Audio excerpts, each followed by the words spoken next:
Where are we going?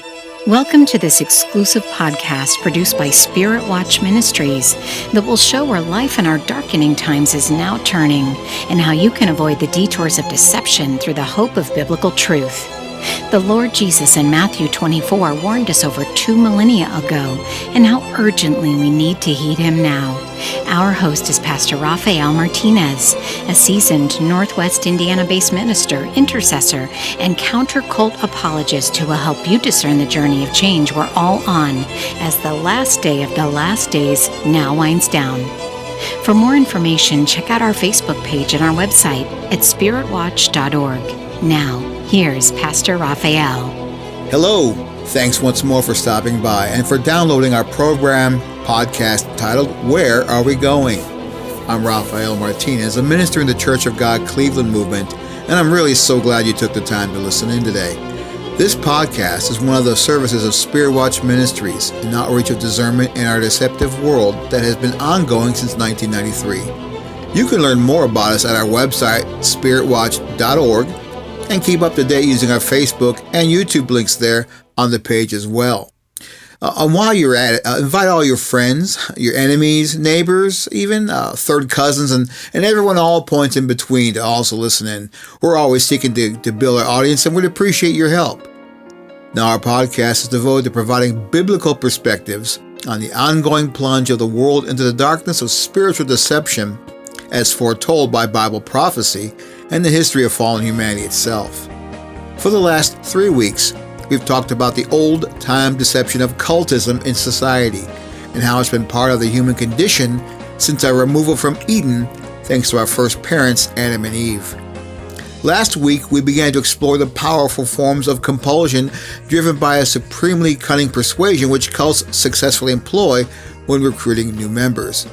These compulsions are found in what is known today as cultic mind control, the ability to change behavior by the change of thinking, and we were examining the 8 specific traits of cultic mind control which can be found in any situation where it is used in human society. We learned it's far more common and even ordinary than we can imagine. And last week we examined a list of these 8 traits, as spelled out by the first person to define them, a researcher of 3 generations ago, psychiatrist Dr. Robert J. Lifton. In his book entitled Thought Reform and the Psychology of Totalism, he set forth 8 criteria that concisely describe how cults control their membership. We covered 4 descriptions of them last week and will conclude with the final 4 today, including some concrete illustrations drawn from media clips that we've preserved. An understanding of cult mind control will help you see how cultic movements are powerfully enabled to transform and change people in unimaginable ways, controlling their behavior, as we've said, by controlling their thoughts and then therefore their belief. By the way, on our website, we offer free and downloadable PDF file copies of Dr. Ronald and Ralph's books, which well describe the kinds of abuses in churches that employ cultic mind control, as well as a copy of Lifton's work and a summary of these 8 marks of cult mind control. Visit our Spirit Watch Ministries Facebook page or the Spirit Watch Unchained blog for those links. Now, the 5th cult mind control principle that Lifton describes and is so readily seen in cultism everywhere is what is called the sacred science. A sacred science is the elevated position of any group's unique claims, revelation, or insight into an exalted authority that establishes new truth that's known only to those in the group. This kind of wisdom is viewed as divinely inspired and therefore superior to all other knowledge and can be understood and accessible only by loyal and unquestioning group members. There's a 6th closely related principle of cult mind control to this called loading the language. In any cultic movement, there's a unique group vocabulary used within it by group leaders that's meant to directly evoke and condition members' thoughts and practice by conveying specific meanings and therefore instructions through the usage of this group speak, as it's often popularly called. Certain words or phrases are internally redefining language, meant to redirect thought of those indoctrinated into their usage in daily life. Now, this loaded language sets up a mental connection to the so-called sacred science in the mind of a cult believer that conveys the cult's interpretation on a given perspective directly to their conscious thought. In other words, they imagine the letter B when they hear the letter A. And there is actually a very effective squelching of any independent thinking, which is the conceptual inner enemy of cult mind control everywhere. We'll see how both the sacred science and loaded language concepts are illustrated in this short but revealing clip by a member of the executive leadership of the Watchtower Society, a group called the Governing Body. This group of men have historically called themselves the faithful slave throughout Watchtower history, in a perversion of Matthew chapter 24, verse 25, which speaks of a faithful slave who's known for commitment to service of his master. Now, here listen to whom Jehovah's Witnesses are told to trust and how it is explained by a governing body member. So, whom do you trust? You fully trust in Jehovah, Jesus, and the faithful slave. To a reasonable degree, you also trust all your fellow brothers and sisters. Listen to how this member of the governing body of Jehovah's Witnesses worldwide affirms that all matters of faith and trust should focus only upon, as he says, Jehovah, Jesus Christ, and the faithful slave, the very term the governing body calls itself, and elevates to the place of the Holy Spirit in the life of all of the real slaves of the Watchtower globally. You hear both the sacred science of divine authority and the loaded language term to describe it in one 15-second clip. But you'd be completely unaware of this had you listened to this without this insight, which is convincingly proving how these two marks of cultic mind control actually work. In the seventh mark of cultic mind control, Dr. Lifton describes the reality of what is known as doctrine over person. It's a continual tension that's experienced by cult members between the requirements made of them by the group's truth claims and the difficulties or hardships this will actually cause for them. Resolution of the tension comes always at the group members' expense, advancing the group's agenda regardless the personal cost of conscience, since the doctrine and truth are, of course, beyond all question. In this chilling clip, taken from the recordings found at the Guyana compound of the People's Temple, where over 900 people committed mass suicide in 1978, the calm deliberations about this ghastly act by the cult leader Jim Jones recorded how a woman cult member named Christine Miller found her desire to make her own choice in the matter being interrupted by another cult member named Jim McElvain, who understood that their doctrine stood firmly over anyone's choice. Anyone that has any dissenting opinion, please speak. Yes, Christine. I think what I feel, and I think we all have a right to our own destiny as individuals. Right. And I think I have a right to choose mine, and everybody else has a right to choose theirs. That's what 20 people said today with their lives. I think I still have a right to my own opinion. I'm not taking it from you. I'm not taking it from you. Christine, you're only standing here because he was here in the first place. So I don't know what you're talking about, having an individual life. Your life has been extended to the day that you're standing there because of him. McElvain's rebuke of Miller and the group's vocal affirmations of his reasoning put her in her place, and they reminded her that she had no other life than what Jim Jones had given her, and she had no independent way to pursue. She was to be a sacrifice and actually was among the first to die when the poisoned Kool-Aid was distributed. Finally, the eighth mark of cultic mind control can be seen in the group's usage of a dispensing of existence. This is the cult group's certifiably delusional determination that it has all the moral authority to infallibly determine the right of all people and institutions to exist or not exist, to declare if they're worthy of attention and a place in the cult member's life, or deserving of contempt and dismissal from any conscious recognition in reality. In other words, being made dead to those who are told to ignore it.